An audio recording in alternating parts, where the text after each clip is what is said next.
This is Tea Earl Grey Hot, an unofficial Star Trek fan podcast from the Other Side Podcast Network.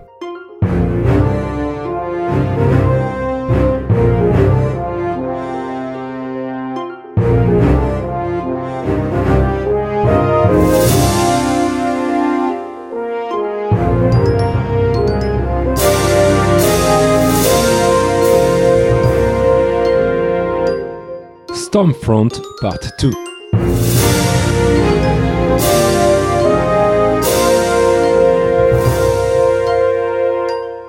Welcome to Tea Earl Grey Hot, Episode 2.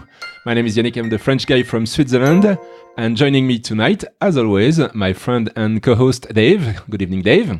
Good evening, Yannick. How are you? I'm fine, thank you. And we are very thrilled to have a guest, our first guest on this show, from tuxdigital.com, also co-host of Destination Linux and co-host of many other shows and contributors to many open source projects. That's Michael Tunnell. Welcome, Michael. Thanks for having me. Glad to be here. Thanks to be here. I mean, it's the first time we have a guest. We don't even know what we're doing, so thank you for being there. So, Dave, what have you been up to this last week? Well, apart from watching Star Trek Enterprise, not a lot really. I've been off this week so far with the children this bank holiday. My lovely wife has just celebrated her 40th birthday, so we've been celebrating that appropriately. Happy birthday, Caroline! Absolutely. But apart from that, nothing really kind of geeky to report as yet. We're still in the process of sorting out the improvements on our house. So, not really much to report on that side, I'm afraid. Right. And Michael, have you been up to do something close to Star Trek this past few weeks? Yes, actually. Every once in a while, probably every few years or so, I'll binge watch a series from Star Trek. And this past, a couple months, I've been binge watching Deep Space Nine. And I think I'm on about season 5 now or something like that. So I'll probably do it again in a couple years from now. But it's essentially like, because if there's nothing new, I'll watch something anyway. And even if there is something new, I'll still go back and watch some of the other ones. Yeah, I understand that. I do that also. I'm watching Next Gen at the moment. Did you watch? Did you have the opportunity to see What We Left Behind, the Deep Space Nine documentary? No, unfortunately, I haven't been able to see that. I do want to see that, but I haven't seen it yet. Yeah, it's not available in Europe, I think, right now. So when it comes out, I'm going to watch that, and well, we'll do a review probably. Nice. Right, talking about review, we're going to review Stormfront Part 2. That's episode 2 from the season 4 of Star Trek Enterprise. So Dave and Michael, feel free to join in whenever you have something to say. This is obviously the follow-up of the first episode. It starts, however, with something totally unexpected for me. That's a black and white newsreel, the kind of propaganda movies that could be in during the war period. That relates the visit of the German Chancellor to New York. Everybody's happy and everything is great. And the visit ends up with a talk to the city officials where the chancellor says that he's going to work with America to make the country a great nation again. So after the credits, we are in the White House, still semi-destroyed, wearing the colors of the Reich. There's the German officer from the previous episode. I believe we still don't know his name. Now, I did look into this because in my notes, I was getting fed up with using the word German general all the time. And I did look it up. And actually, in IMDb, he is credited as German general. All right. So the German general and Vosk are arguing about the squadron. The German officer wants it deployed immediately, but Vosk is not really happy about that. Both threatens the other one, and Vosk ends up telling that he is very, very powerful and that he can erase the German officer from history if he ever feels the urge to threaten him again, which leaves us with a speechless. And I believe it shows fear at that moment when Vosk walks out of the room. Yes, I think he was definitely afraid in that moment for sure. As it was the case with last week's episode,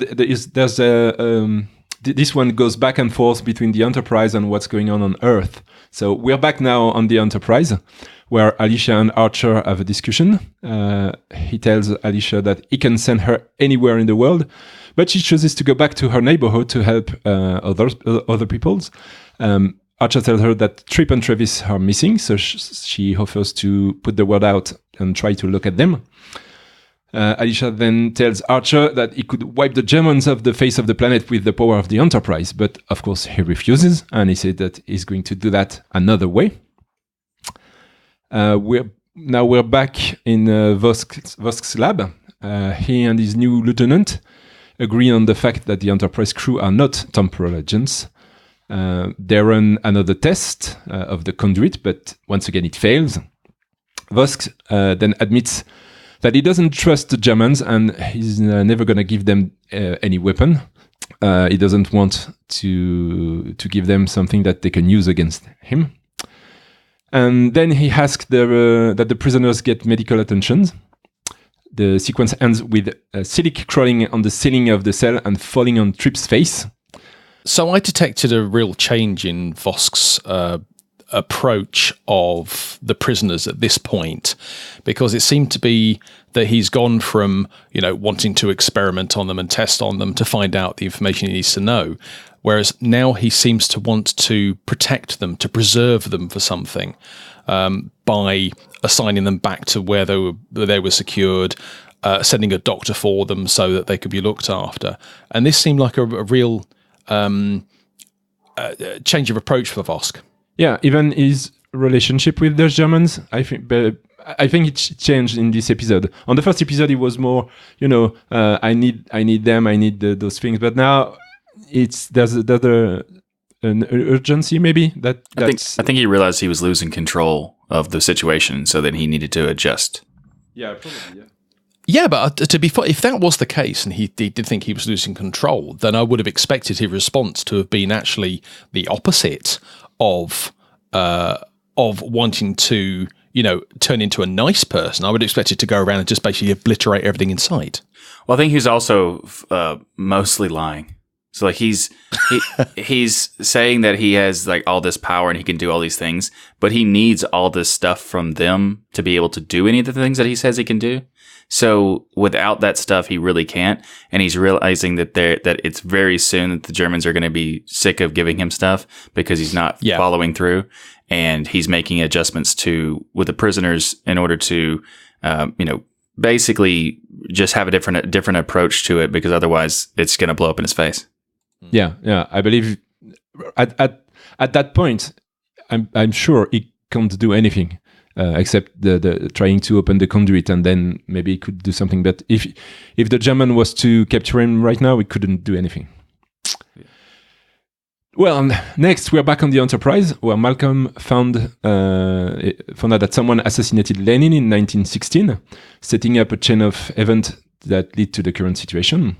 T'Pol points out that Vosk and his men only arrived a few years ago, so he could not be responsible for the death of Lenin. Malcolm says that Lenin's assassin was never caught and, according to some witnesses, vanished into thin air. Archer says that it's the chicken and the egg situation, so probably that Vosk will be responsible for that in the past later on. Time travel is such a mess. Yeah, absolutely. I mean, the whole thing about Lenin being assassinated in 1916, I mean, we were talking about a 28-year gap between 1916 and 1944, where they are at the moment. But actually, when you think about it, it's not a 28-year gap. It's, it could be 28 minutes, 28 hours, because if someone is going through time, changing things in the way that is necessary, all you've got to do is set something in motion in 1916 and then hop forward to 1944 to see what's happened. If that hasn't worked, go back again, try again until it actually works. So this 28-year elapsed period, it isn't. I found that kind of funny when they were saying like, "There's no way they could have done this." Like they can travel through time. Yeah, exactly. Yeah. So Archer is called to the bridge as Oshi receives a transmission from Vosk, and he proposes to discuss with Archer in a neutral place about the prisoners. Archer is skeptical and points out that Vosk was willing to kill him not too long ago. Vosk says that the situation has changed and gives Archer an hour before the meeting. So that's the explanation for why the prisoners were suddenly very important to. Well, that's the beginning of the explanation. So back on Earth, Archer beams down with 2 armed security men. Vosk shows up, surrenders the prisoners. Archer sends them back to the ship and stays behind to talk with Vosk. He wants to know what Archer knows about him. The captain tells him pretty much everything he knows and pretty much everything we know. Vosk says that it's only one side of the story and that Daniels and his group are a tyrannical sect. I think that's what he uses. Imposing their will on other cultures through the timeline, manipulating it for their own good. When Archer says Vosk is no different, he replies that at least he doesn't hide his intentions. He goes on saying that time travel technology is no different than the one of a warp drive and should be utilized to the benefit of all species to improve them through careful manipulation of historical events. I absolutely loved that quote. Yeah. Societies and cultures can be improved through careful manipulation of historical events. Because it doesn't just apply to time travel, it also applies to the whole concept of propaganda. And if you've read 1984, George Orwell's book, then it's all done through the manipulation of historical events to change the past, not physically change the past, but change the documented history of the past to yield a completely different outcome. Yeah, and Archer asks the correct questions. He says, "Who is to decide what needs to be changed?" And Vosk immediately says that it's not going to be drawn into a philosophical debate. Yeah. I don't like that question, so I'm not going to answer it. Yes, that's it. Yes. So back in sickbay, Phlox conducts a medical exam of the prisoners. He hands a tablet to Archer, who starts acting strange around Trip. Yeah. Phlox discreetly presses a button somewhere, and Archer, Trip, and Travis continues the debriefing until Trip attacks the captain. They fight, and then Trip, who is in fact Silic, escapes but is incapacitated by the security guards. The big giveaway there was he did exactly the same thing with Archer as he did with Trip in the last episode. He did this kind of slinky, head shrinky thing and managed to get out of Archer's clutches. Yeah. And it's like, I have to admit, I didn't see that coming. No, I didn't. Obviously, when Phlox showed the tablet to Archer, I'm thinking that, I don't know, maybe there was something there that they'd been infected with something or they'd been implanted with something. But it wasn't until Phlox, I think what Phlox did is he actually used his communicator, the communicator in sickbay, to contact security or the bridge or something. Which that kind of caught me out actually, because usually when anybody uses a communicator in a room, the ones on the wall, you can hear what's being said. But clearly that wasn't the case in this instance. Maybe he has a silent alarm button. That's entirely possible. Yeah. He could have been just like making a statement and not wanting them to respond, so he could just say it quietly so that they just recognize it and don't respond and just come. Yeah, there's probably a code for that. But then again, the button itself still made the bleeping noise that it normally makes. Yeah. But you don't know why it was broken at this moment. Conveniently. Yeah. Plot device. Yeah. Back on Earth, Alicia turns to Carmine's wound and Sal's death is confirmed. Carmine says that there's a rumor that Alicia and Archer disappeared into thin air just before they got caught, but she replies that it's crazy. He says that he didn't believe it either, but he didn't believe in German Martians before he saw one, so he doesn't buy it. He then pulls a communicator out of his pocket and asks Alicia what it is. She says that it's a radio to talk to Archer, and Carmine wants to know where he is. I actually really like the mafia aspect to the episode of this entire the combo show. Like, I like this part where they're the people who are, providing the manpower to make it possible to fight back are the mafia that are considered like the organized crime of the prior to that. I think that's a pretty interesting approach to it because it gives you a different perspective of what they're doing, because they're doing it because they feel like they have the power to be involved, and they're actually going through the process of having like the ethical and moral requirement of themselves to do so. I can't help thinking though that although the gangsters, or the goons as we were calling them, they do provide a certain element of comic relief to the episode. Yeah, they also seem to carry the stereotypes you would expect from your typical American gangsters, where you've got the lead dude who is not particularly intelligent, but he knows how to sort of keep his men under control. You've got the really the muscly one that just goes around and shouts and points and prods at anything he can. You got the not very intelligent one that's like, duh, I'm just a bit of muscle. And it just kind of reinforces the stereotype. Was it Wacky Races? The Anthill mob. It's almost like that. And I just found that incredibly amusing. And I think it did actually make a really good contribution to this episode, or to this pair of episodes. Yeah, I wish they actually would have given more information to the new leader of the mafia group, Carmine. Yeah, because it doesn't matter that. I mean, they're going to reset the timeline anyway, so who cares? Yeah, and you're talking to this guy, and he's like, "Okay, I wouldn't have believed in a Martian before with red eyes and stuff." And I wouldn't believe that any of this stuff is possible. But now that I'm aware that this could be possible, I'm asking you, just give me the information. And they refuse to do it. And it's like, well, at this point, it's not like you can take the bottle, take the information out of the bottle and put it back in or whatever, because he already knows that aliens exist. A transporter technology wouldn't be that shocking in comparison. But I believe Alicia did tell him, because the scene ends with Carmine saying, "You've been a little sister to us for so long. Are you going to keep secrets now?" And then I believe that she tells everything after that. It's not just on camera. Well, later on, then when later on in the show, that there's another time where he starts asking questions and they don't do it. Yeah. So I assume that they did this time. Back on the Enterprise, Silik is in the brig. Archer comes to visit and asks many questions, to which Silik won't answer.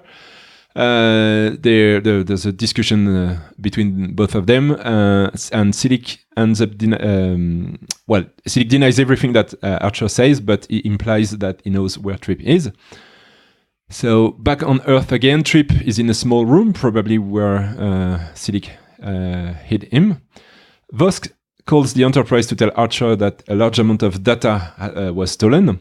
Archer informs Vosk that the thief is Sullivan, that's Silik. He was carrying a device with a lot of data about the complex.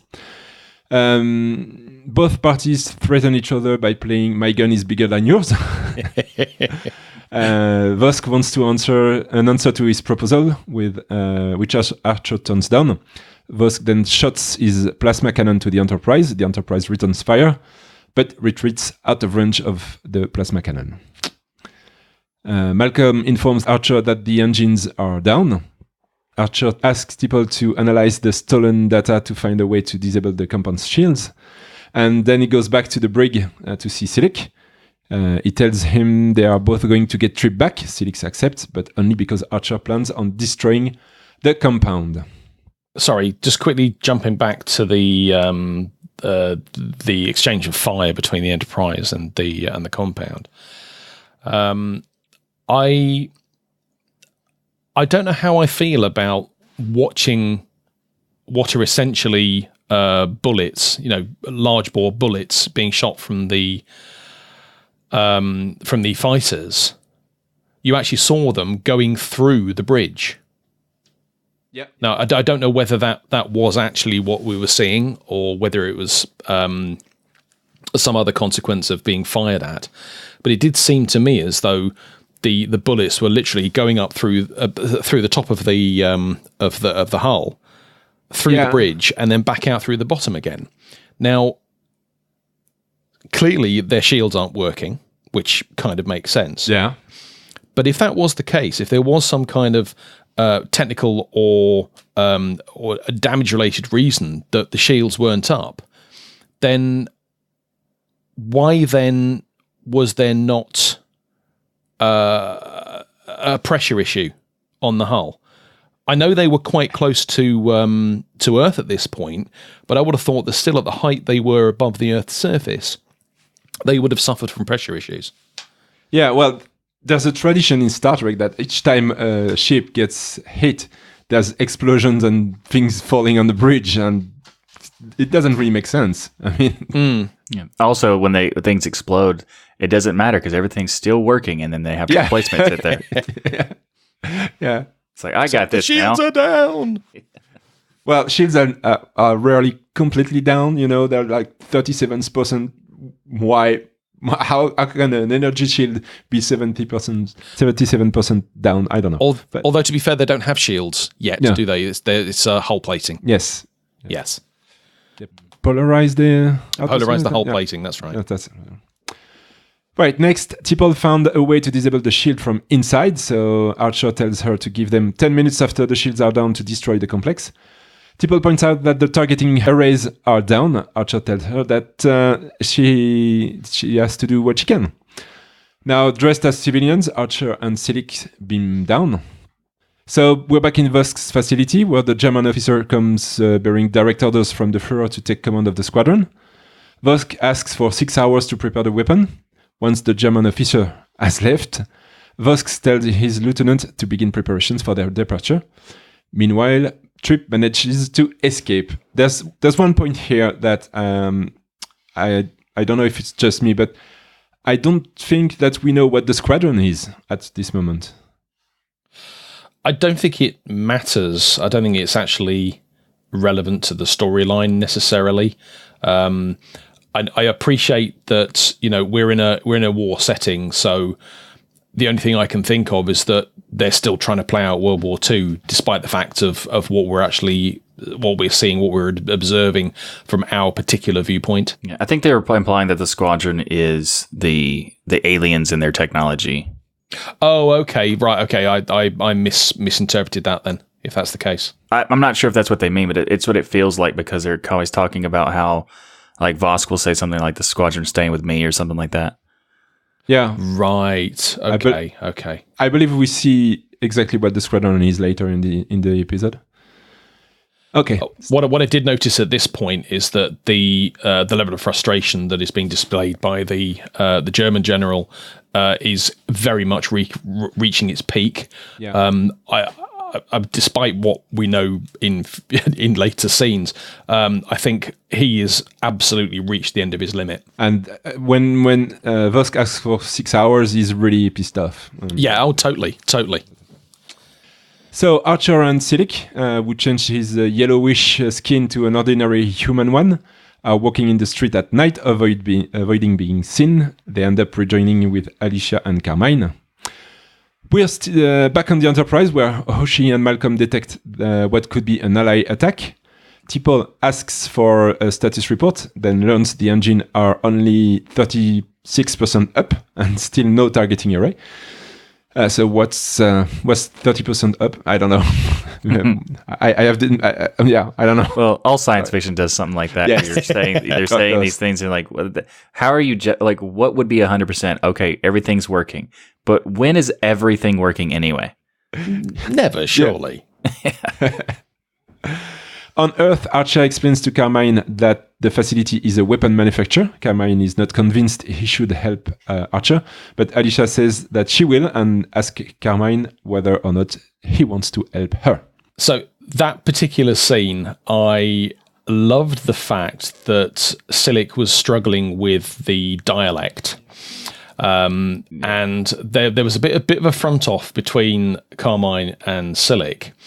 And Silic didn't quite understand exactly what was going on here. And the case in point, which I found incredibly funny, I actually laughed out loud at this one, was when Silic said, "Are you threatening me?" to Carmine. Carmine said, "We'll give the man a prize." To which Silic said, "Why would you do that?" Yeah. That was a data response, not a... Exactly, yeah. Yeah, I like that too. That was really good. I like. This is also the scene where he asks about the stuff again, and they don't tell him, and it's kind of like you just help me because I'm gonna help him, so you're gonna help me. It's like, well, just tell him. Yeah, yeah. It's a nice character. I liked him. Yeah. So in the complex, Vosk addresses his people. Carmine and his men ram the complex's fence with a car. Bullets start flying in both directions. Archer and Silic manage to get inside the complex. Alicia arrives to help Carmine hold the Germans off. Vosk tells his lieutenant to let the Germans deal with that and then continue preparations. When they were coming into the thing and Alicia helps, what was she doing? What were the rest of them doing in the first place? I have no clue. It was just weird. Like, oh, I'm so happy to see you. It's like, why weren't they there in the first place? Because they weren't apparently doing anything other than that. So yeah. Anyway. Yes. So Archer signals that he is almost at the console, and T'Pol responds the Enterprise is going to have to get closer to shoot at the complex. Archer manages to deactivate the shields, and then the Enterprise dives into the atmosphere. Yannick, have we missed a scene? Which one? So before the point where the compound is breached by the car, there was a scene where Vosk was like riling up his race mates, saying that there was only one enemy left in their way. Trip was seen hovering in the background, having a listen to what was going on, and then Vosk said something quite important, which he said the words, "My brothers, we are going home." Yeah. I forgot to put that in. Right. Yes, that was the where he was doing the speech about how they have like they're entitled to this thing or whatever. Yeah, absolutely. That's what I call the knitting a flag speech. Yes. Sorry about that. No. So, yes, the Enterprise dives into the atmosphere, and there's more shooting between Archer and some German soldiers. Silic asks for a weapon, but Archer responds that he only has one. All of a sudden, Silic has disappeared, only to reappear, falling on two German soldiers and stealing their weapons. He got his weapon that way. yeah, definitely, yeah. I thought he was he escaped or something, but no, it was still there. Unfortunately for Silic, a third soldier shoots him in the back multiple times, and then Archer does something that I didn't really expect from him. He shoots the soldier. Yes, but Silic is in really bad shape. Vosk lieutenant announces that the Enterprise has entered the atmosphere. Vosk wants to deploy the squadron, but the German officer arrives at this moment and objects that the squadron is going to the front. When the German officer tells Vosk that he's taking command of the facility, Vosk just kills him in cold blood, and also two German soldiers. Archer tries to contact the Enterprise to beam Silic up, but they can't receive the transmission. Silic, who now recovers his appearance, dies in Archer's arm. I struggle with my H's tonight. Trip arrives at the scene, but he thinks that Archer is Silic, so he points a gun at him. Archer shows him Silic's body, and Trip realizes his mistake, and all is well, and Archer is not dead. Yes. Yeah, that was really out of character for Archer to just shoot that German soldier. I Yeah, I think at this stage, Archer was thinking that he and Silic were actually on the same side, which in respect they were. I think it was just a defense response. Yeah. I mean, they're in a war and he knows that you're trying to kill him, so it's kind of like you kind of have a choice, no choice to do it. No, I was wondering if if it was maybe Kurt would have done it, but I'm not sure Picard would have done something like that. I don't know. It depends. If there was a gun pointed at him, I think the thing happened too quickly. I didn't pick up on it. But if there was a gun pointed at him at that particular moment in time, then I think Archer's response would have been absolutely spot on. But as I say, it happened too quickly for me to take in that particular piece of detail. Well, let's give him the benefits of the doubt. Yeah. It wasn't a murder, definitely. No. The death of Silic. He said something really quite out of character. He said, "I would have preferred fighting you, but this will suffice." Yeah, something. And then he died. Something along those lines. Yeah. Mm-hmm. But effectively, just pointing out that we were never meant to work together, but that we did. Yeah, I'm happy with that. Yeah, it's an interesting character twist a little bit too, because he's mostly just been completely evil the entire time, and then all of a sudden he's like, well, in this new perspective that I have working with you, that's it's pretty interesting. But the fact that he was working with Archer in the first place, it doesn't really make sense to me. Everything he has done has been against the ideals and the ethics that Archer holds to. Well, they do talk about that when they're walking down the street before they get meeting all those other people. They're walking down the street and they have the conversation about how they like what Vosk wants to do is not exactly like his race wants to have control, but he can't let another race take control over the whatever. Yeah. Because if they were to do that, then it would basically mean that everyone loses because they would basically try to be dominant over everyone. And he knows that while he doesn't really want to work with them, that's the only option he has because he is stuck in a cell. So he basically is just taking what is given to him. Yeah, it's I believe it's a case of the enemy of my enemy is my friend. Is my friend, yeah. Yeah. I wonder if to some extent it's also to do with the fact that he's adopting a human form. I know he's a shapeshifter anyway, but being in a human form, maybe he is actually adopting some of the human sensibilities. Maybe as a side effect.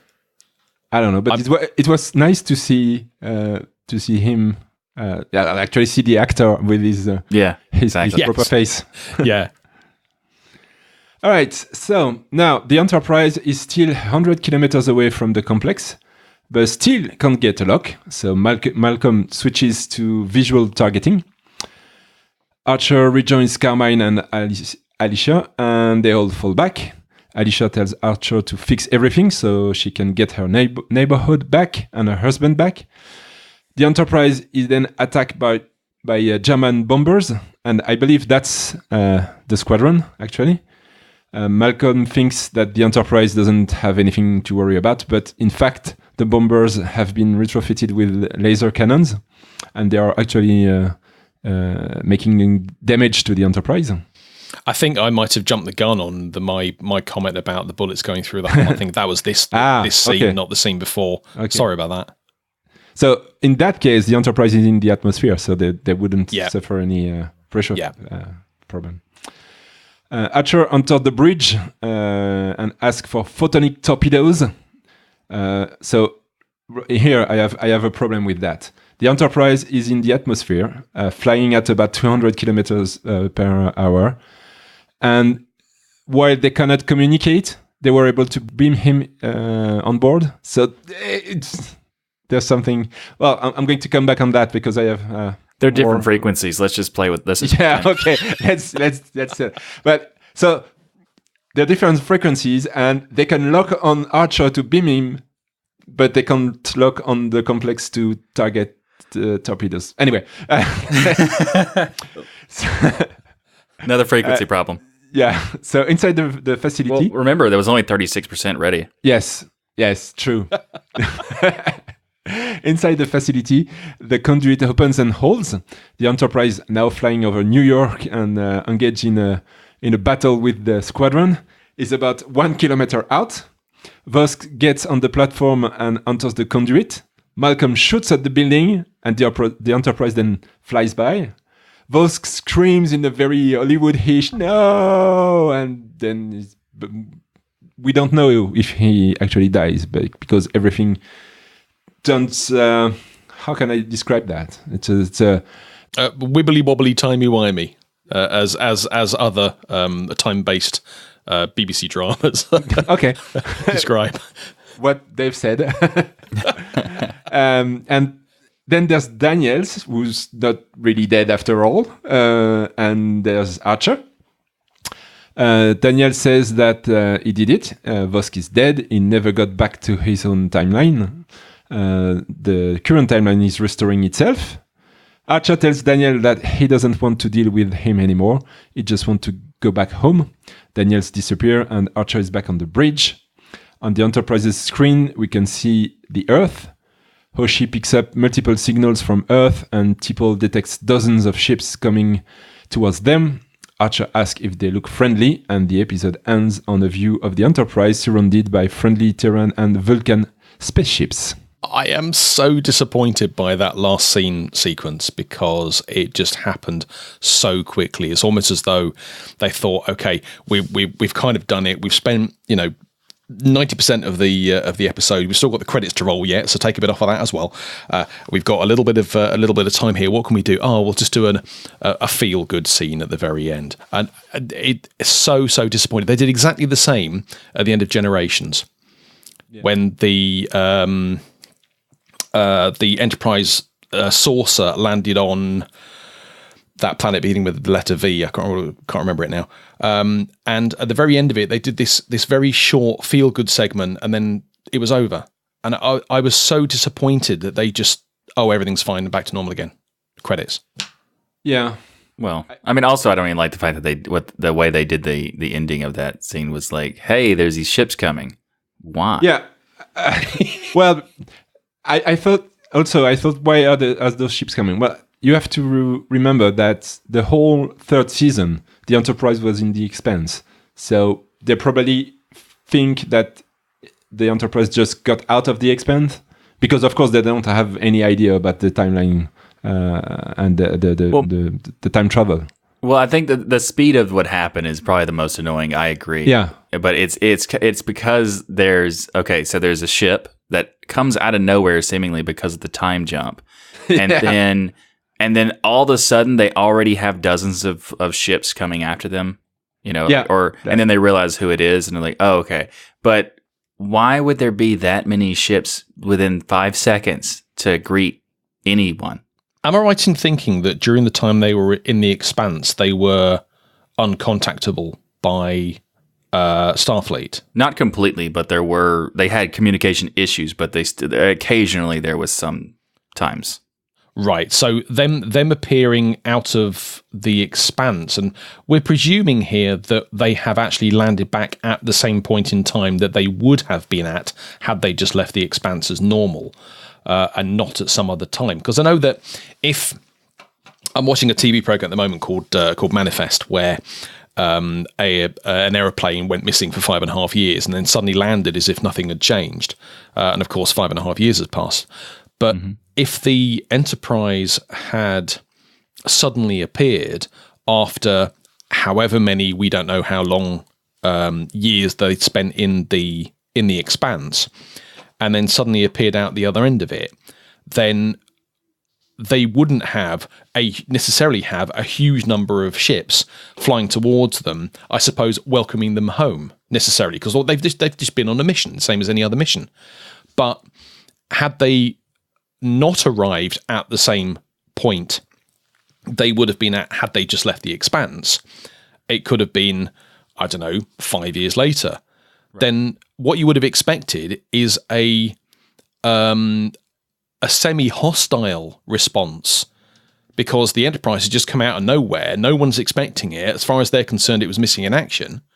It could have been it could have been the Enterprise, but they'd taken over by a whole other race or something. Yeah, exactly. Yeah, that's another good example.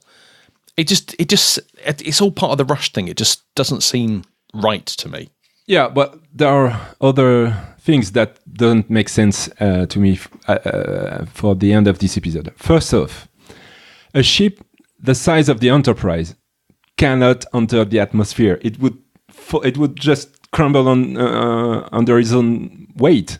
It's not possible for a ship that size to get in the atmosphere. That's the reason why they build them in space. So that's my first point. Second point. Even if a ship like that could get into the atmosphere, it cannot fly. Ships don't fly; they just float in space because there's no gravity. So that's my second point. Third point: people ask Travis to fly at 200 kph, 200 kilometers per hour, and when they arrive over New York, Malcolm said, "Oh, we're just 1 kilometer out."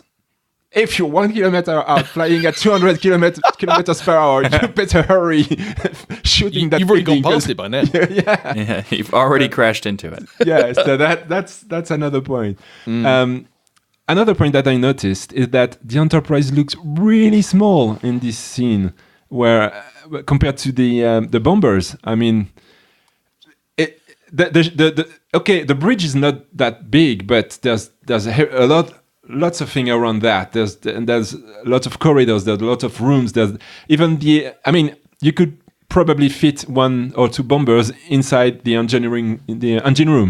It feels like someone thought about what they were doing and then kind of like half made a solution that was not a good solution, where they were like, hey, this can't get into the atmosphere. What if it's smaller?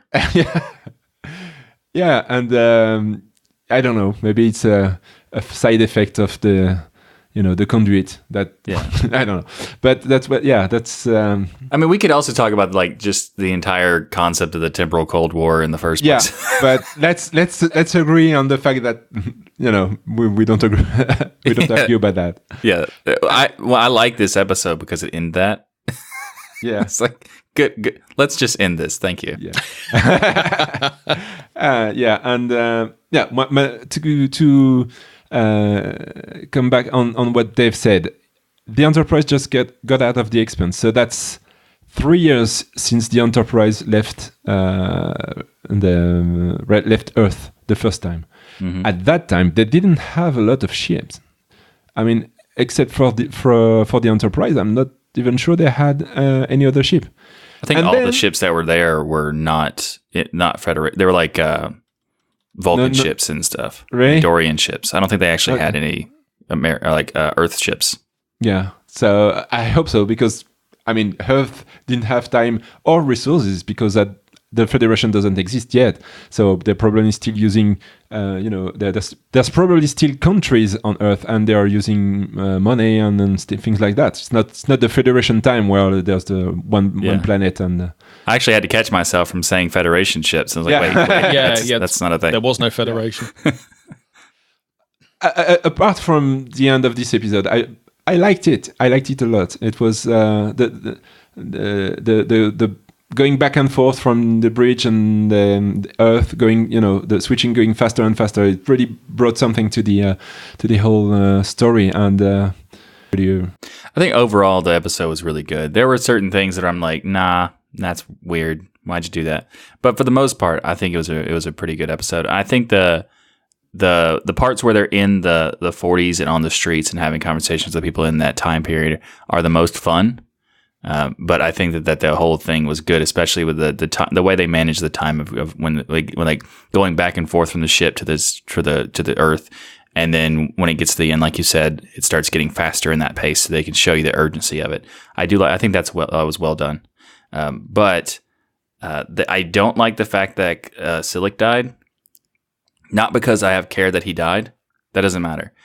But the fact that he died and then the timeline's reset, he's not dead anymore. Yeah. Like if Daniels is dead, it comes back, and he died way before, there's no reason for Silic to be dead.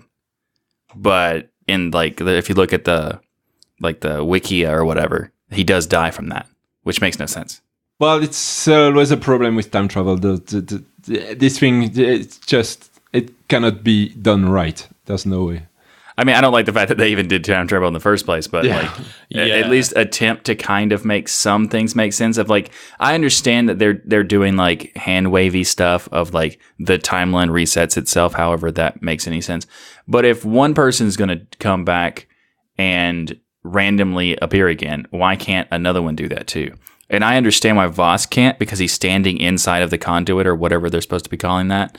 He's standing inside of it, and when it explodes, okay, that makes sense that he wouldn't be able to come back. But Silic, there's no reason why he wouldn't be coming back.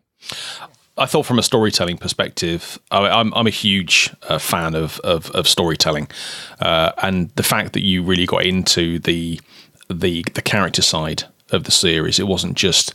I think I used the phrase last week. Actually, the Monster of the Week episode.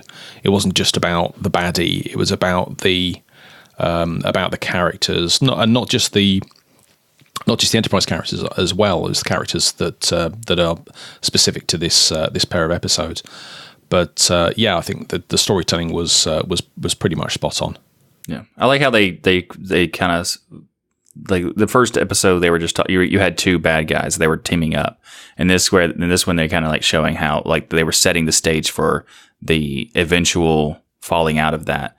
And I like how they situated it. So the guy who they had that where the Germans thought that they had more power than they actually did, and Voss just the way that he kills the German general is just with 3 seconds of time in the show. It's whatever.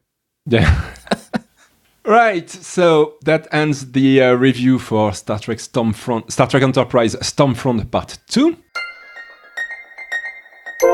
So now we have a guest. So we're going to chat with you, Michael. Alrighty. So just to be clear, when Dave and I talked about getting guests on this show, of course, nobody knocked on our door and said, "Hey, I want to come on your show." But I know Michael, and people who know Michael know me probably from the shows that I mentioned at the beginning of this episode. So I asked Michael, "Hey, would you like to come and be the first guest on this show? And we don't know what we're doing, and it's probably not going to be that good." And Michael said, "Yes, of course." Well, actually, I said, "Fantastic. I like being an experiment." Yes. So thank you very much, Michael. Yeah, absolutely. I'm glad to be here. So I know that you're a big Star Trek fan, but how long have you been a Star Trek fan? Since the beginning, or is there a point in time where you suddenly discovered Star Trek and it was love? Well, it was definitely the beginning, but it was the beginning of my existence when I could remember things. So I started watching TNG when I was about 5, I think. And it was fun, and it was still on the air at the time. And I didn't understand what was going on, obviously. But I kept watching it because it was fun, and I just like sci-fi. And then Deep Space Nine came on, and I was like, man, this is boring. And then kind of branched out and started watching other sci-fi stuff. But I pretty much from the beginning I enjoyed watching Star Trek. And then when I got to teenager era, I went back and watched some other episodes. And then I enjoyed Deep Space Nine more, and I enjoyed TNG more. And then I got to being an adult, going back and watching Deep Space Nine, and loved it. TNG is still my favorite, but I think Deep Space Nine is underrated by a lot of people because it has such a vast, dynamic story that pays off in every aspect that they set up. And they have Monster of the Week stuff, but they actually have a multifaceted story that lasts for 7 years, and they pay off every branch that they set up eventually is paid off in the show. And I think that's, a fantastic way of doing it. So that's why I put it in a higher level. Yeah, I agree with you. And I believe, to me, Deep Space Nine is probably before the Next Gen in my top list. Sorry. You mean higher? Is that what you're saying? I believe it's better. Yeah. I think it is definitely a contender for that. I wouldn't have a problem with that being put there. I think I have a nostalgic aspect of TNG because I enjoyed it immensely, of course, but it was more of a fun show rather than a fully dynamic, like well thought out show like the Deep Space Nine was. But also they had the benefit of TNG already existing, and they already had ability to prove to the mainstream that this show could be good and this franchise could be good again, and that they wanted that so they could do more and they could try out more things. So I think that they had that benefit that TNG didn't. Go ahead. Well, I'm saying it just makes sense that they'd be more willing to do something and like that's more risky than just a sci-fi show. Yeah, and I believe that the fact that it's on a space station, it's a close environment. They had they didn't have to spend time and resources inventing planets or sculptures, so they had time to concentrate on the characters. And yeah, like you said, it's almost a 7-year development for every character in the series, and the relationship between the characters evolves during the whole series, and it's what makes me think it's just a notch better than Next Gen. Yeah, that makes sense. And I'm just sitting here nodding and smiling because the Deep Space Nine was just one of the series I could not get into when it first came out, that is. Right. When it first came out, I definitely agree with that. I am going to revisit it. I have committed to do that. But I don't know. At the time, I just couldn't get into it. Well, I'd like to come back when you do another Deep Space Nine stuff, because that's definitely a thing that I very much enjoyed that series of the franchise. I think inevitably we will do. Yeah. You should definitely do some stuff like that, and I think that Deep Space Nine it'll show you that like once you're older, it's really meant for an older audience. Yeah, because I agree. Like it's even the topic of it basically being about the Holocaust. Not really basically. I mean, it's pretty much like a direct analogy, and it's a very interesting aspect because it's kind of like what would happen if the leader of such a horrible period of time doesn't, in themselves, and decides that what if I could try to make them like me? Like that concept is such a great facet of the show, even though that's not really the main point of the show. It's every time the character shows up, you're like, this is going to be an interesting episode. So I think Deep Space Nine like has this weird thing where they have in the beginning it feels a little boring, and I had some people tell me that they didn't like it because like Ryan from Destination Linux, he said he didn't like it because it didn't get good until the Dominion came in like the later seasons, and I think that like it's actually not that way because it's definitely the storytelling aspects of Deep Space Nine that makes it good. Like it's almost 80% storytelling with some action thrown in here and there for the first couple seasons. But they start introducing the Dominion in season 2, I think. And then they start giving you more details in like later season 2 or season 3. And then I think it's because of, if you're a fan of storytelling, I think that you will like Deep Space Nine now watching it from this perspective. Yeah. I totally agree. I have nothing more to say about that. It's spot on. You've effectively made me contradict myself by me saying how much I enjoy the storytelling aspect of television programs. To then say, "Oh, DS9 is all about storytelling." Yeah, thanks. You're welcome.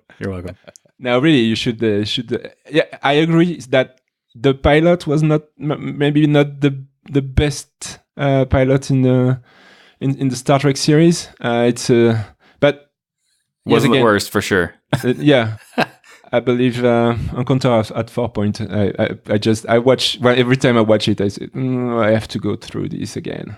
Well, I actually kind of like the fact that the pilot has the interaction between Picard and Cisco, because they're showing you like how different these two people are, and how like one character has been the epitome of a perfect captain, basically, and the epitome of like a good human being and all that stuff. And then the beginning of the next series, they vilify that character in the eyes of the new captain or new commander, essentially, at that time. And I think that's such an interesting and risky move that even if the pilot is not that good or that well acted and kind of a little bit campy, the fact that they would even do that makes me like it all the more. Yeah, and also in this series, what I like is that you can you find characters that we're used to, like O'Brien and Worf when they join Star Trek, and that gives a sense of continuity between the Next Gen and Deep Space Nine. Yeah, because it would have been really easy for them to say, okay, we're going to do Deep Space Nine. It's a Star Trek thing, but it's completely different, completely separate from Next Gen. But there's interaction between the two series, and I like that. Yeah, I like having the crossovers. They don't do the crossovers that much, but I do like the fact that they did that, and I do like the O'Brien being taken from being a character on Next Gen, but not really that important of a character, to then now becoming like a very important character to Deep Space Nine. Yeah. In later seasons, even more so. So I think that it's pretty awesome that the way they handled the transition, even if the people a part of both shows didn't really like that transition, I think that the way they did it was good. Yeah. I agree. Dave, do you have any question for our guest? Not specifically. I think I was going to ask more questions about your other elements of podcasting rather than Star Trek. Okay. But before we move into that, I just want to bring up one thing. Enterprise is a show that I like. Overall, I don't like every episode. I don't like the temporal thing, but maybe it's just me, but I absolutely hate the intro music. Yeah. Agreed. Okay. It's so not just you. Yeah, every time it starts, it's like, this again. I mean, the music itself is not it's not. Yeah, it's mediocre. It's okay, but it has nothing to do. It does not fit in any way whatsoever. It makes me feel like I'm watching Knight Rider or something. Something like that, yes. or maybe even like Full House. Like it's that kind of music. It's like, what is this? Yeah, what went through their mind when they decided that they're gonna drop the space opera music with and replace it with a song? It's like all this. Every other series has a good. Like it gives you the gravity of what is happening in this show and like how important it is. And then they're like, "Hey, soft rock, okay." It's like, no, thank you. Please it's not just the theme music though. It's the opening sequence in its entirety is so far away from everything else that Star Trek has ever done. Oh yeah. And in fact, now while we're talking about the theme music, let's talk about what they did in season 2. Because in season 1, it was the soft rock. And then in season 2, they turned it into this upbeat, poppy... It was awful. It was even worse. Yeah. I mean, don't get me wrong. I quite appreciated the soft rock element of the first theme tune. But then they put a much more upbeat, double time rhythm to it. And yeah... If it was bad before, yeah, it was atrocious at that point. Yeah, I agree.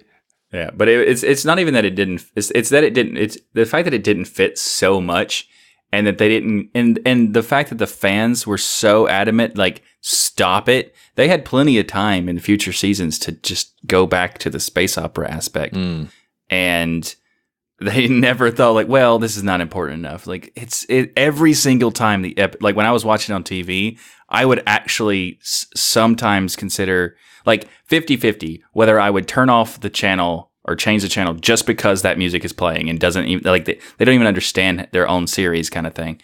and or I would suffer through it. Now that I'm watching on Netflix, I can skip the intro every time. Oh yes, which is like the most beautiful thing ever. Like, because I really can't stand, like, I think the only thing I can't stand about the Enterprise is that stuff, is the not really important to the stories. They're just kind of like separate thing. Like the temporal thing, I don't like it, but I don't really care that much either. It's not that big of a deal. It's like, there's no way to make time travel really make much sense because, just inherently. So I think that the way they did it, like, and they, did hand-wavy stuff, it's like, yeah, I kind of expected that anyway. It's almost like the way it doesn't automatically link into the original series. Now, obviously, the series Enterprise is supposed to be immediately before, or not immediately before, but reasonably before the original series was originally determined to be set. But there are lots of things that have happened in Enterprise that were never mentioned in the original series. Yeah. And I would have expected at least some of them. Certainly, some of the big things like the Xindi conflict. I don't recall that ever being mentioned in the original series. Yeah, the sad thing is that when you make a prequel, you kind of have to either ignore the thing that you're making a prequel of mostly, or try to fit things inside of it. But, like they have with Discovery. Yes. And isn't Discovery like a pre-sequel sort of in between thing? Discovery is between Enterprise and the original series, yeah. Okay. So I think that also how much, like, the time between Enterprise and the original series. I can answer that question if you start talking about something else. All right. But I think Enterprise is actually a pretty good show, and I think the way I look at this show is that 90% of the show is good, and then it just falls apart at some point. Like, most episodes are even like that. I believe the third season was, I believe, what killed the series, because that the whole Expanse thing. I mean, okay, do 2, 3, 4, 5 episodes if you want, but 24 episodes of that. And to come back to the Xindi conflict not being mentioned on the original series, that happened in the third season in the Expanse. So we don't know yet what Archer reported to Starfleet Command. But the Xindi stuff, but they're aware of the Xindi stuff. Like, because there's people who mention the Xindi stuff in the show that are on Earth. There are people on Earth talking about the Xindi stuff. Okay, so I missed that. Yeah, and it's not, they just mention it in one sentence. Like, we're worried about the Xindis coming back or something, and that's like the only amount of effort they put into that part. But if something that's that big, not being a part of like the prequel to like it doesn't really make sense. But they can kind of get away with it by saying that it's a different timeline because they did so much of that stuff. Or they can do what they did at the end of season 2 of Discovery, is that nobody should be allowed to talk about that. Beam. Yeah, that seemed a bit weak. Yeah, to me. But yeah, I like Discovery as a separate show. I don't like it as a. Well, it is now. Well, I mean, I don't like it I like it as a separate show that's not put in that timeline. Putting it in that timeline, I don't like. Like, I wish they would have just done the same thing. Because they could have done basically the same story and not put it in that timeline period. Because I don't like the fact that there's a ship that has such a massive power that is by itself able to win every conflict. Yet it never happened anywhere in any other franchises, like any of the other series. I mean, but that's what I'm saying. The fact that they've effectively blocked any memory of it by swearing the crew of both the Discovery and the Enterprise at that time that what happened in season 2 of Discovery, didn't. Did they actually remove the memories from them? Or no, they didn't. No, they didn't. It was a Pike before he left Discovery to take the Enterprise back, effectively said, we never talk of this. This never happened. Yeah, but if they don't actually, because there's some parts where in a future series where they erase memories and change memories and stuff. If they had done that, okay, I guess. But in this, say, don't talk about it. There's a guarantee that some random, ensign or whatever is gonna say something. Like, it's just gonna happen, and I just don't think that that's a way to completely solidify that they don't talk about it. Just because there's very unlikelihood that someone will not want to talk about it. Because you can get people to talk about stuff that's super important that you don't want to tell. And the only way to keep a secret is if the only one person knowing that secret. Yes. And keeping it. Yes. Yeah. Now we don't know what's going to happen in season 3. Maybe Discovery doesn't have the spore drive anymore. We don't know. It's possible. Yeah, no, absolutely. We don't know what damage the jump would have inflicted on the ship itself. Let's talk about they're not Klingons. They don't look like Klingons, but every other aspect is really done well for the Klingon part of it.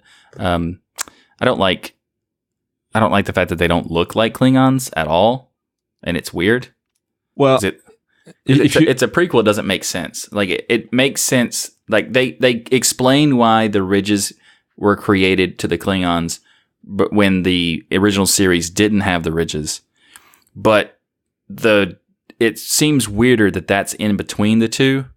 Yeah, because like the difference between the ridges and the non-ridges are not that much different. Like it's a reasonable genetic change, whereas this one is a massive genetic change that makes no sense. Like, why would it go from that part to that part? If you look at the next generation class of Klingons, actually they don't look that dissimilar to humans in the grand scheme of things. Right. But with and that was mid-90s, wasn't it? So if you're looking at the Discovery version of the Klingons, you've got 20 plus years of CG, of makeup, of creative evolution, right, to try and make the Klingon race actually look like probably what it should have done in the first place, which is an absolutely vicious-looking bunch of creatures. I agree, but it's a prequel, so yeah, that's right. Okay, but continuity-wise, it makes no sense at all. No, but that doesn't work. You can't do that, because in 1966, when the original series was it 66? So I'm actually looking at it; it's right in front of me. In 1966, when the original series was first released, if you look at the technology that was used, let's say on the bridge, for example, versus what was on the bridge of the Discovery at the end. In fact, even the bridge of Enterprise, that was 2001. 2001. Yeah, 2001. The first season of Enterprise. You can't apply the rules of continuity based on the fact that these were created in different times. I think you can, because the way that even the way that Enterprise did it was well done, because they did it they took into consideration this is the first ever ship, so there's not going to be on screen buttons everywhere. It's not going to be like a touchscreen LCARS thing. It's mostly like mechanical levers and that kind of thing. Granted, I mean mostly that came out in TNG was all the technical aspect of things. Right. Well, it went from being with Enterprise, it was like pull levers and very mechanical thing, then to Star Trek original series where it's mostly button stuff, and then to TNG where it's more touchscreen. And I think they did that well. I think there's other things that they didn't do the prequel part. They didn't continuity well, but they didn't change a race so drastically that it doesn't make sense. Like that's the only part that like no other character, like they created characters in Enterprise that they wanted to do, that they didn't make they didn't try to change something, they just made a new race. And I think that's a reasonable approach, because with the Klingons, they already had multiple series where they look like Klingons, where like TNG and Deep Space Nine definitively shows this is what they look like. And yes, they didn't have the technology, but they also should have respect to the franchise that they're working with, and making that particular that look of a species just look cooler and look more well done with the new makeup work they could do and that kind of thing, rather than completely changing everything about them. Because they don't look like Klingons at all. I do like the fact that they speak in Klingon most of the time when they're together, and they only make references to phrases that the Federation say and stuff like that. I like that part, but they don't look anything like Klingons, like even at all. Like maybe like their forehead has ridges and that's it. But there's such a drastic difference. I don't think that it makes sense for them to do that, because even the story, like even Deep Space Nine recognized, people realized there was a difference immediately between Klingons in the original series and TNG. They never really acknowledged it. And then in Deep Space Nine, there's an episode where they actually show Worf in the same room with they did a time travel episode where the same room of the original series Klingons, and everybody's shocked, like, what happened? And Worf is like, we don't talk about it. Yeah, I like this scene on this episode. That was a fantastic scene, because they acknowledge that there's a difference, but that difference is not so drastic where they look like a completely different species. And I think that the one in Discovery looks like a whole different species. Maybe it's not the same breed of Klingons, or maybe something is going to happen. I mean, they have the ability to turn a Klingon into a human. They did that with. They did with folk. Yeah. So I don't know. Maybe at some point there's a genetical experiment that goes wrong, and Well, they explained the original series to the TNG Klingons was a virus that genetically altered them. So maybe they're going to come up with something, like a Hollywood way to explain things. You seem to be using that phrase a lot recently, Yannick. Yeah. Universal translators. That's how they speak English. I mean, it's just natural that an alien and a German officer speak English. I mean, yes, for no apparent reason. Yes, yeah. That's fantastic. I want to offer a correction. My knowledge of the Star Trek timeline has basically left me completely, because I've made a number of mistakes in this episode about the timeline. The question was asked how far between Enterprise and the original series. The end of Enterprise was 2155, and the beginning of Star Trek, the original series, was 2266. So that's 110, 111 years between the two. Discovery was 2256, so 10 years before the original series. That makes more sense to me. I think I also said that TNG was mid-90s. It wasn't. It was mid-80s, mid-late 80s. Yeah. Deep Space Nine was mid-90s. Yeah. I didn't actually realise there was that much of a timeline crossover between TNG, Deep Space Nine, and Voyager. 2 years each time. Yes. No. Yeah. No, the overlap between Deep Space Nine and Voyager, according to this, was 5 years. What? So Deep Space Nine was 20... no, I'm talking about the timeline, not the years between them. He's talking about the continuity timeline. Yeah, the timeline, 2369 was Deep Space Nine, and 2371 was Voyager.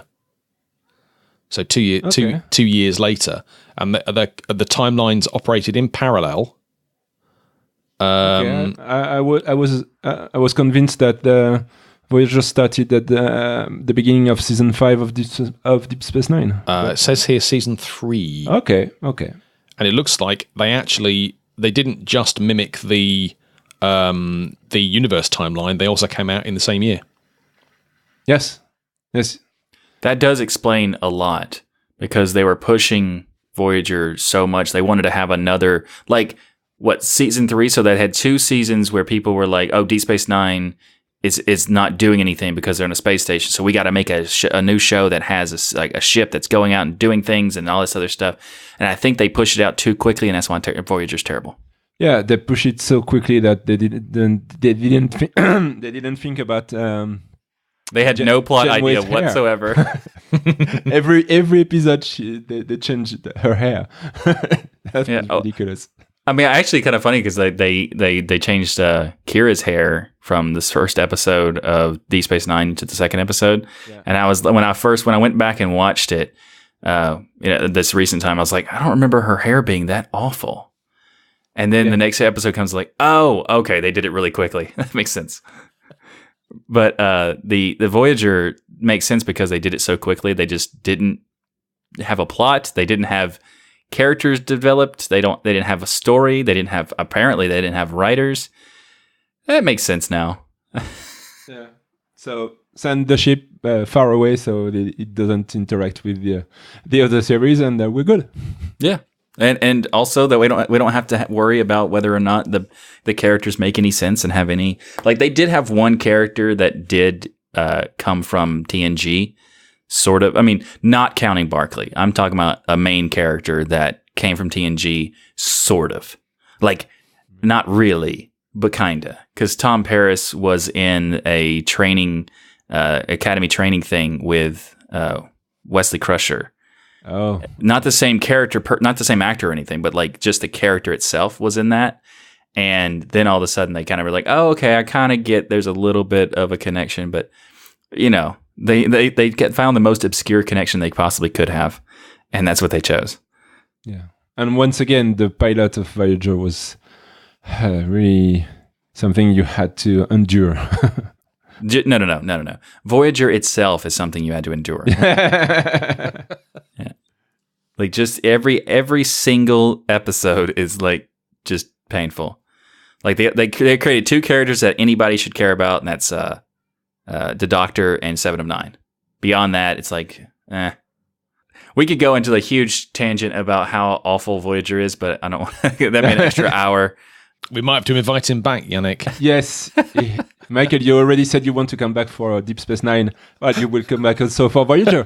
I would love to come back and talk about Voyager. Absolutely. Not just the things, like I'll come back with a top 10 list. Here's the top 10 reasons why Voyager is the worst of all Star Trek. Yeah, we can do an episode like that, and I'm sure we're gonna have some listeners. Top 10 reasons why you should not watch Voyager. Exactly. You'll get all of them. I think you'll get opinions across all of the various series and yes, of course. and films and timeline series blocks. Like I think every single series has some merit except for Voyager. Unless you count, except for maybe the one good episode of, well, maybe there was 2. That Q was on Voyager, and then that's a good episode.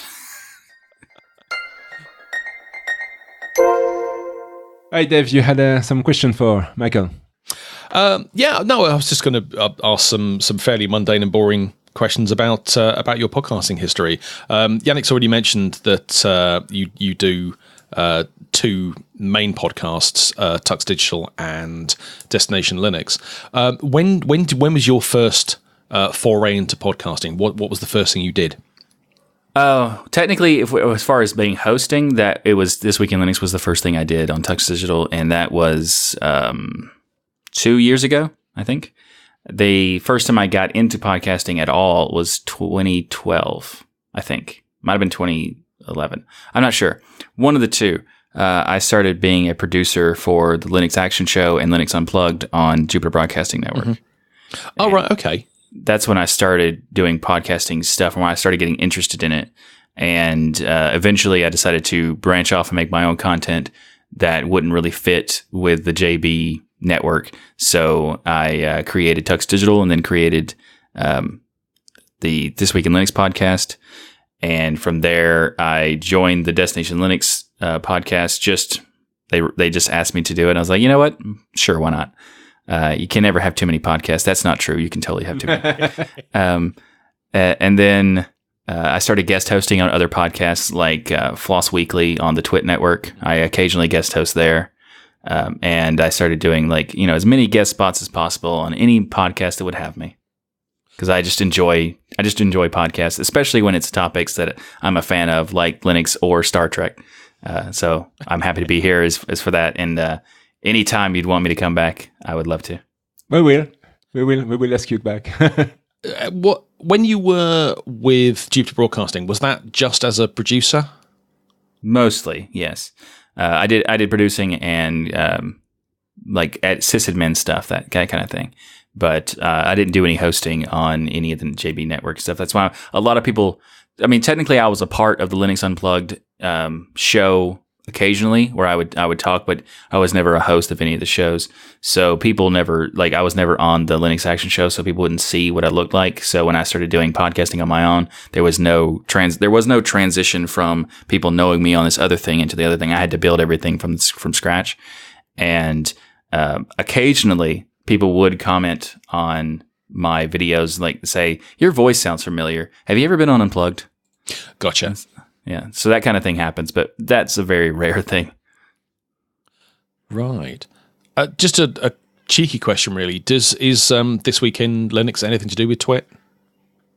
No. No. The name is basically an homage, I guess, to This Week in Tech, but it's not related to Twit at all. I just decided to name it that way because I wanted to do a weekly news show, and Linux Weekly News didn't have a ring to it, so I liked This Week in Linux. Is just it just felt right, so that's why I picked it. No, that's fair enough. I mean, there are a number of podcasts that are This Week in something that aren't related to the Twit Network. I wasn't sure whether yours was one of them. Right. I would love to do something with the Twit Network. That would be amazing. And beyond the co-hosting, I enjoy doing the co-hosting of Floss Weekly. But if there was, other things that I could get to do, I would love to do that as well. But it's really fun to do Floss Weekly as well, just to see how they do their podcasting and in comparison to what I do. Much more professional. They are, by the way. Be clear about that. A much more professional experience to see that. That was actually going to be my next question. Are you a professional podcaster? Is that how you live? No, not exactly. I mean, I do have I put a lot of time into my podcasting, so the amount of work I put into it, you could say it's full time, but I also, I'm a designer and a marketer. So I do design work and graphic design stuff and user experience for software in some cases, and I do marketing for businesses and help them with SEO and that kind of thing. So just in general, I help do business to business stuff to help other companies get to the places they want to be and the size they want to be with the recognition they want. But as far as what I want to do, I would say that podcasting is my Linux is my number one passion, but I'd say podcasting comes pretty close second. And I would love to make my podcasting career an actual career. So that is the goal, but at the moment that's not the reality yet. What's your opinion on suggestions that have been made, certainly that I've heard, that podcasting isn't a career in its own right, that you could only do podcasting or make money out of podcasting as part of another industry? I don't think that's necessary. I mean, I think that's completely not true at all. There's a lot of people who would just do podcasting, and I guess you could say in a sense that it's not like they're selling the podcast and that's what they mean. Because every time I've talked to any podcasters who are professional podcasters, they're also doing other things. And it's just because they want to do things. They want to do as many things as possible. And I fit in that as well. I don't want to do just podcasting. I want to do podcasting as well as I design my own merch and that kind of thing just because I like design. So I, do that as a side thing that I want to do. So it depends on how they interpret a full-time podcaster. If they mean that you're doing only podcasting and nothing else, I think it's still possible because of the sponsorship deals you could get. Yeah. it would take a long time to get to the size and the amount of effort it would take to get there that it's not practical for most people. But once you get to that size, I think that because of sponsorship deals and stuff, that it totally could be a full-time. And it definitely is. It definitely is a career for sure, because there's many people who have proven that.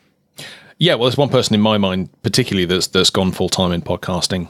Just happens to work for Jupiter Broadcasting, but I've not personally heard of anyone apart from Joe Ressington that is actually a full time podcaster, and that is what they do. Well, that's in the terms of the Jupiter Broadcasting. It's more of like Linux Academy is funding everything, so. Even and then, it's kind of like Linux Academy makes the money from the services they offer. Yeah, that makes it possible. But if you didn't have a financial backer, I don't think that'd be practical to say to do. Like unless you have unless you've been doing it for years and you've built up an audience that it makes the sponsor care. I think that would be a possibility to make it full time even then. But in the case of Jupiter Broadcasting, if you have a financial backer, it makes it a lot easier. Yeah, no, I get that. I pitched an idea to Yannick earlier this week that we should do a pop quiz, quick fire questions, and I've come up with a list of 6 so far. What I'm going to do is I'm going to ask you a series of questions. There are only 6 to ask, but they are quick fire, so don't think about them, and it should be basically a 1 or 2 word answer. Okay. So, in terms of Star Trek, what's your favorite series? TNG, very closely next to DS9. Okay. Favorite film? I don't think. I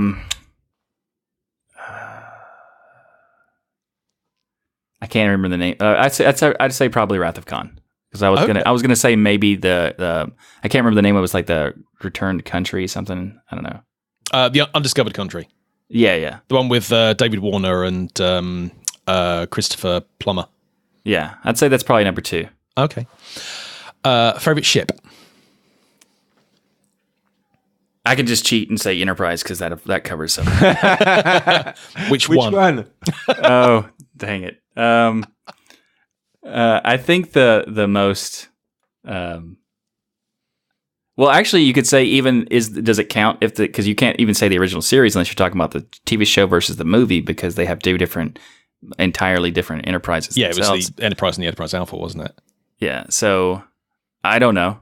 I think the thing I'd want to live on, if I had to choose, it would probably be the next gen Enterprise, because there's less. Was D, wasn't it? Yeah. There's less likelihood that you're going to.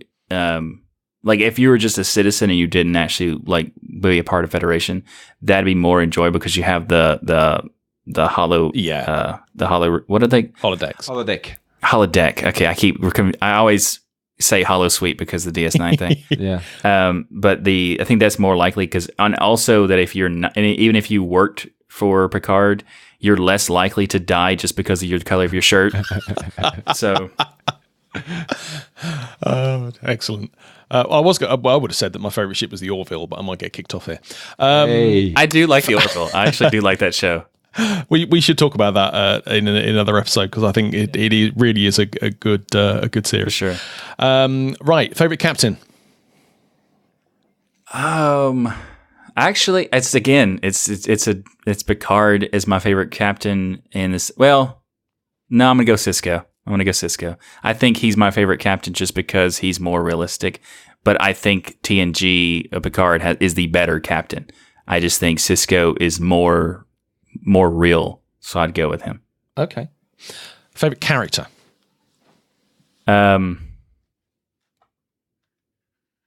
Since that's the question that's right after the captain, I'm going to switch it. Say Picard, favorite captain, favorite character, Cisco.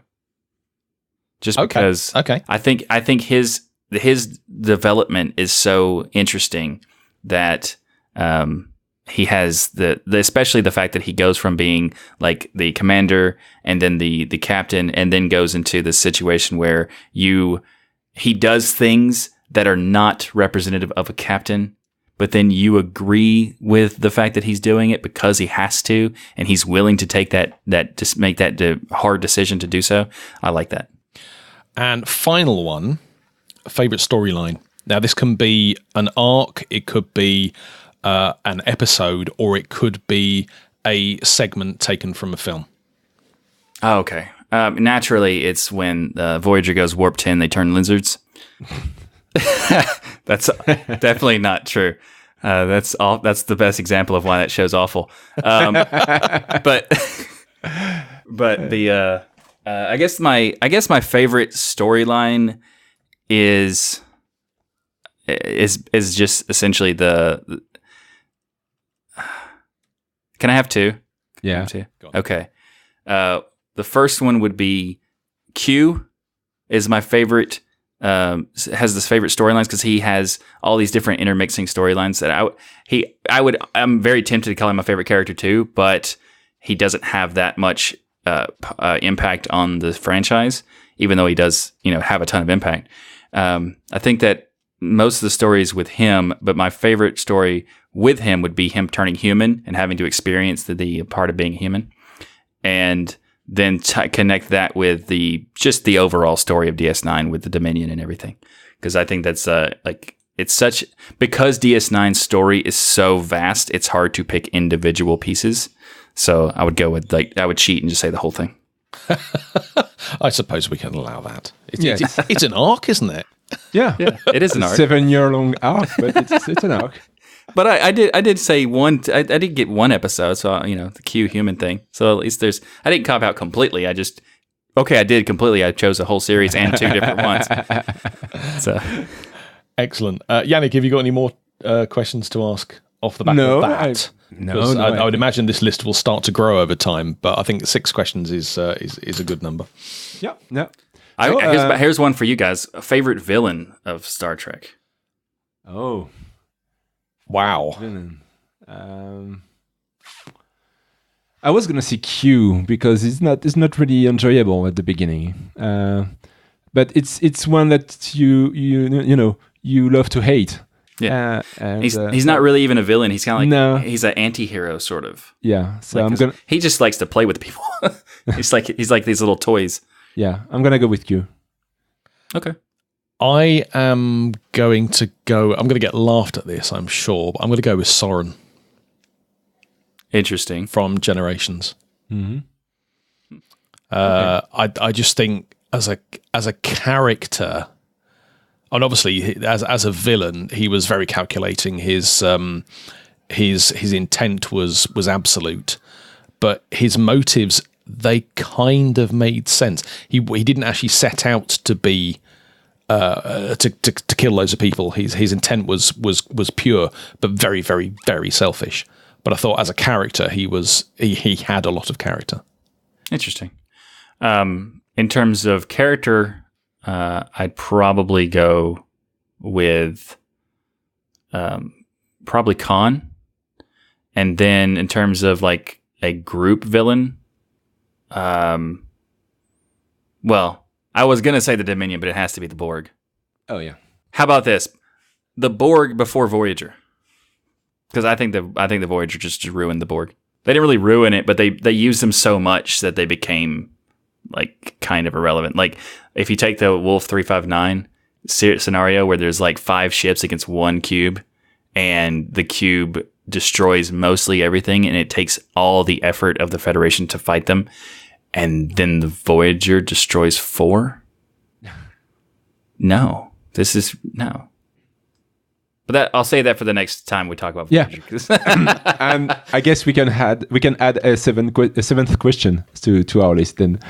best villain. I already have. Okay. Well done. Nice. Well, I think we're going to end this episode here. Once again, thanks a lot, Michael, for joining us. And, absolutely. I enjoyed it. Yeah, and be sure that you will come back. Hopefully. Yeah. Thanks to everyone who downloaded our previous episodes. We are really grateful. When we started this, we really thought that we were going to have like 3 downloads per episode, but no, it's going up. Thanks a lot. Our podcast can be found everywhere fine podcasts are, including but not exclusively in Apple Podcasts, Google Podcasts, Spotify, Stitcher, etc., etc. Also, you can find, of course, every episode and all the information you need on our website at tearlgreyhot.org. Please help us spread the word by sharing the show on social media, talking to a friend, and well, if you're so inclined, leave us a nice review in your podcast app. That can never do harm. Dave, how can people contact us? Right, so you can reach us via email, that old-fashioned thing, the web 1.0. Feedback at tearlgreyhot.org is our email address. Now, as far as social media is concerned, we have a minor change to report. We used to have the TLGreyhot2 Twitter handle because some nice person nicked TLGreyhot and we couldn't get in contact with them. But then Yannick came up with this wonderful idea. Well, let's get on Facebook as well. So we have aligned our Facebook and Twitter handles to TEGH Podcast. It's TEGH for TL Greyhot. So on Twitter, we are twitter.com/TEGH Podcast, and facebook.com/TEGH Podcast. And if this is a bit complicated, you can go to tearlgreyhot.org/Twitter or tearlgreyhot.org/Facebook, and that will redirect you directly to the right page. Exactly, and I'm pretty certain you can get to all of those directly from our website. Anyway. Yes, of course. Unless otherwise stated, this episode is released under a Creative Commons by attribution share-alike license, which means that you can pretty much do whatever you want with it as long as you credit us as the original author. And of course, if you use Michael's part, you have to credit Michael. And if you publish something based on this episode, you have to release it under the same license. Right, I think that probably brings us to the end then. So, yes. Michael, thank you so much for joining us. It's been fantastic. Absolutely, I enjoyed it. We shall be back next week to review episode 3 of Star Trek Enterprise, the name of which is escaped me for the moment. Me too. Sorry. We should have had that. It's called Home. It's called Home. Right, I've got that. That makes perfect sense. So we'll be back to review that next week. In the meantime, take care of yourselves. Bye-bye. See ya.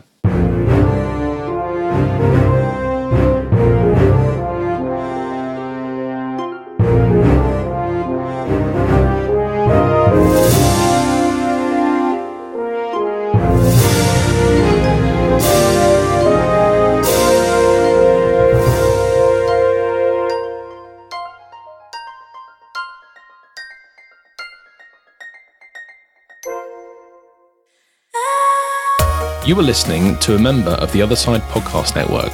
Find more of our shows at otherside.network.